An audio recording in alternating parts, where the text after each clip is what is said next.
எந்தவித அறிவிப்பும் இல்லாம இந்த ஒரு சம்பவம் நடந்திருக்குது. இது அரசாங்கத்துடைய ஏழாமைன்னு சொல்றீங்களா? அந்த மாதிரி வார்த்தைகளை நீங்க அவாய்ட் பண்ணலாம். கரூர் விஷயத்துல இந்த மாதிரி புதிய தலைமுறை அவர்கிட்ட கேள்வி கேட்டிருக்குமா? அவரோட சேனலுக்கு நேத்திக்கு இருட்டடிப்பு ஒரு நாள் கேபிள் டிவில இல்லைன்னு அவ்வளவு கோபமாக கேள்வி கேட்க பணிக்கப்பட்டிருப்பார் ரிப்போர்ட்டர் கேள்வி கேட்டிருக்காரு. அதை ராஜ்மோகன் அவருடைய ஸ்டைல டீல் பண்ணிட்டாரு. நமக்கு கேள்வி என்னன்னா, இதே கோபத்தோடும் இதே ஆதங்கத்தோடும் இதே வருத்தத்தோடும் 41 பேர் இறந்து போனப்ப தப்பிச்சு ஓடுனீங்களே விஜய் சார், எங்க இருக்கீங்க, ஏன் பிரஸ் மீட் சந்திக்க பிறகு நியூஸ் கார்டு போட்டுச்சா? புதிய தலைமுறைக்கு இன்னைக்கு ஒரு பிரச்சனை பல பேர் பேசுறாங்க. பல பேர் அதுக்கு ஆதரவாக கருத்துரிமை நெரிக்கப்படுது அப்படின்லாம் சொல்றாங்க.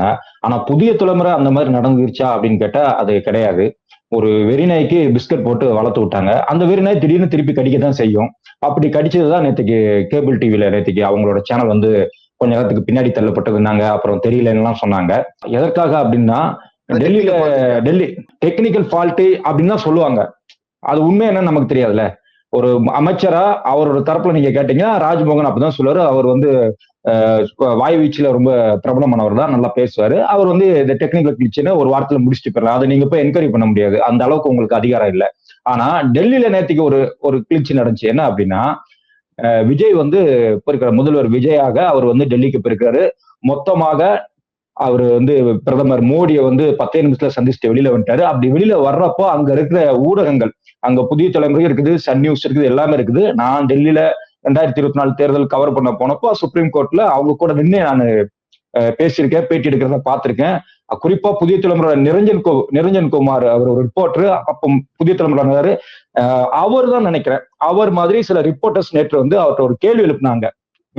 விஜய் தூரமா தான் இருக்காரு, கார்ல உட்கார போற இடத்துல மேடம் ஜெயலலிதா வந்ததுல யாருமே பிரஸ் மீட் பண்ணாம போனதில்ல sir. Don't break that legacy sir. Sir why are you not meeting with Rahul Gandhi sir? Why are you not meeting with Rahul Gandhi? எப்படி கரூர்ல ஓடி போனாரோ அதே போல இதுலயும் ஓடி போயிடுறாரு. மீடியாவே பார்க்கல மோடியை போல. அப்போ அதை வைத்து இங்க புதிய தலைமுறை நியூஸ் கார்டு போடுது. பிரஸ் என்னைக்கு சந்திக்க போறீங்க விஜய் சார் அப்படின்னு கேள்வி கேட்டு வைக்குது. இத்தனை நாளாக தனக்கு நாம சொன்னபடி நமக்கு தக்கன நியூஸ் போட்டுட்டு இருந்த புதிய தலைமுறை இன்னைக்கு என்ன புதுசா நம்மளை பார்த்தே திருப்பி கடிக்குதே இல்ல குலைக்குதே அப்படிங்கிற அடிப்படையில தான் இது நடந்திருக்குன்னு நான் பலமாக சந்தேகிக்கிறேன்.